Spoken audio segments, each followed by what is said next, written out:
Teman-teman, kalau kita perhatikan ya, pondasi Ka'bah itu dikelilingi batu marmer berwarna putih yang disebut syazarwan.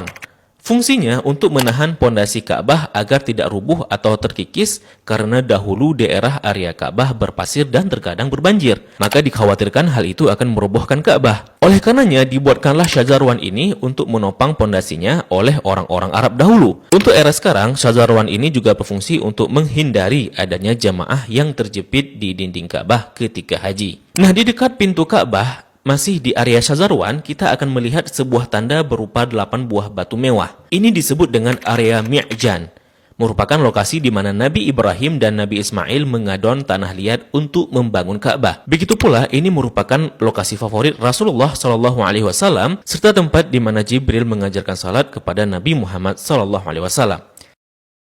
Kain yang menyelimuti Ka'bah ini disebut dengan kiswah. Orang yang pertama kali menyelimuti Ka'bah dengan kiswah merupakan seorang raja dari Himyar yang bernama Tubba Abu Karb. Dahulu, orang-orang Arab menggantung syair-syair terbaik mereka di dinding Ka'bah sebagai bentuk kebanggaan budaya peradaban mereka dalam bidang sastra. Dan tahukah teman-teman, jika warna kiswah tidak selalu hitam, pada awalnya berwarna putih bergaris merah dari Yaman, kemudian menjadi putih, menjadi merah, kuning, hijau, dan yang terakhir hitam hingga sekarang.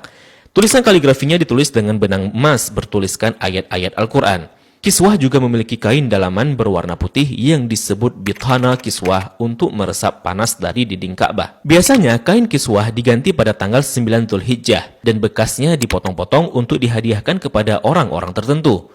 Nah, dari pintu Ka'bah, di sebelah kiri pojok Ka'bah tersimpan Hajar Aswad di dalam sebuah cangkang berwarna perak. Pintu Ka'bah sendiri berjarak 2 meter dari lantai. Pada awalnya teman-teman, pintunya sejajar dengan lantai. Namun karena terjadi perampokan isi Ka'bah, kemudian orang-orang Quraisy berinisiatif untuk meninggikannya. Nah, dalam perjalanan sejarahnya, pintu Ka'bah telah berubah-ubah baik bentuk, sendi, maupun bahan bakunya. Pintu yang ada sekarang merupakan hadiah dari Raja Khalid bin Abdul Aziz, Raja Saudi, dan dilapisi emas murni 99 karat seberat 280 kg dengan total biaya 46 miliar. Dan itu dana dari tabungan Raja Khalid sendiri. Nah, pintu ini memiliki kunci dengan desain klasik dan secara turun-temurun sejak dahulu kala dipegang oleh keluarga keturunan Qusay bin Kilab bin Murrah. Dan pintu ini hanya dibuka 2 kali selama setahun, yakni pada awal bulan Sya'ban dan awal bulan Zulhijjah untuk dibersihkan. Dan untuk memasukinya diperlukan tangga portable. Dalam Ka'bah sendiri tidak memiliki lampu, sehingga ketika memasuki Ka'bah maka akan diterangi dengan penerangan dari luar. Nah, ketika kita memasuki ke dalam Ka'bah, maka kita akan melihat jika lantai dan dinding dalam Ka'bah dihiasi dengan batu marmer yang dominan putih. Marmer hijau menghiasi lantai dengan bentuk persegi yang dihiasi oleh marmer coklat di sampingnya. Kalau kita salat di dalam Ka'bah, maka garis ini bisa jadi batas safnya. Kalau diperhatikan, maka di sudut terdapat potongan marmer hijau. Ini sebagai tanda bahwa Rasulullah SAW melakukan salat di tempat ini saat memasuki Ka'bah. Begitu juga di bagian pojok dan dindingnya dihiasi 1, 2, 3 marmer hijau. Di bagian atas juga terlihat ada beberapa buah saluran udara yang didesain sedemikian rupa. Jika kita mengadah ke langit, maka kita akan melihat jika langit-langit Ka'bah dihiasi dengan kiswah berwarna hijau. Jika diperhatikan, maka terdapat tulisan Ya Manan yang artinya Maha Pemberi. Kemudian di bawahnya sebelah kanan bertuliskan Ya Dzal Jalali yang artinya yang memiliki keagungan. Lalu di sampingnya bertuliskan Wal Ikrami yang artinya yang memiliki kemuliaan. Di bawahnya tertulis penggalan surah Al-Baqarah ayat 144 yang berbunyi Qad nara taqalluba wajhika fis sama'i falanuwalliyannaka qiblatan tardaha fawalli wajhaka syatral masjidil haram. Kemudian di tengahnya bertuliskan kalimat tauhid La ilaha illallah Muhammadur Rasulullah. Dilanjutkan di bawahnya bertuliskan surah Ali Imran ayat 96 dengan bunyi Inna awwala baitin wudi'a lin-nasi lalladzi bi Bakkata mubarakan wa hudan lil alamin. Kalimat ini tertulis berulang-ulang hingga memenuhi dinding atas dan langit-langit Ka'bah. Di bagian atas terlihat jika langit-langit Ka'bah ada 3 penyangga yang kemudian ditopang oleh 3 tiang dari kayu dengan diameter 44 cm dengan jarak antara tiang 2 meter sekian. Tiang ini dihiasi dengan 6 hiasan cincin terbuat dari emas.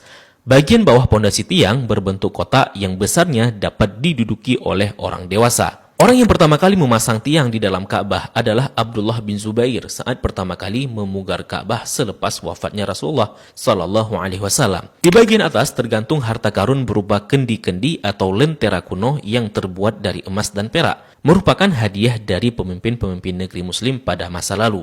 Kalau ditanya, kenapa kendi-kendi ini masih digantung? Ini merupakan tradisi yang sudah ada sejak masa silam. Nah, di bawahnya, tepatnya di antara tiang, terlihat sebuah meja heksagonal berwarna putih dengan atasannya dihiasi marmer hijau. Memiliki kabinet penyimpanan dengan 2 pintu dan 4 engsel. Memiliki 2 pegangan. Ini berfungsi untuk menyimpan bukhur dan minyak wangi seperti kasturi, ember, gaharu, dan sebagainya yang nantinya digunakan untuk mencuci dan membersihkan Ka'bah. Dan ini merupakan wadah untuk menaruh wangian. 2 sisi dinding Ka'bah terdapat 1, 2, 3, 4, 5, 6, 7, 8, 9, 10 buah plakat yang tertempel di dinding Ka'bah dengan warna yang berbeda dan terbuat dari batu alam. Salah satu yang mencolok adalah plakat yang tepat berada di depan area Rasulullah SAW. Plakat ini berisi kaligrafi dengan style kufik murabba yang tertulis La ilaha illallah Muhammadar Rasulullah. Selain itu juga ada plakat lain yang berisi maklumat mengenai renovasi Ka'bah oleh Raja Khalid bin Abdul Aziz. Sepertinya plakat lain juga berupa maklumat renovasi Ka'bah oleh pemimpin-pemimpin Muslim sebelumnya. Di sampingnya terdapat sebuah pintu yang disebut pintu At-Taubah yang sepenuhnya dihiasi dengan emas murni. Di belakang pintu ini ada sebuah tangga yang mengakses ke atas Ka'bah. Dari atas dapat dilihat jika ada pengait untuk mengikat kain kiswah dari atas. Dan bahkan kita bisa juga salat di atas Ka'bah. Jika Ka'bah tidak diselimuti kiswah, maka penampakannya akan seperti ini. Nah, kiswah Ka'bah akan diganti setahun sekali dan harganya mencapai 50 miliar dengan berat 650 kg. Kiswah juga berfungsi untuk menghindari dinding Ka'bah dari keretakan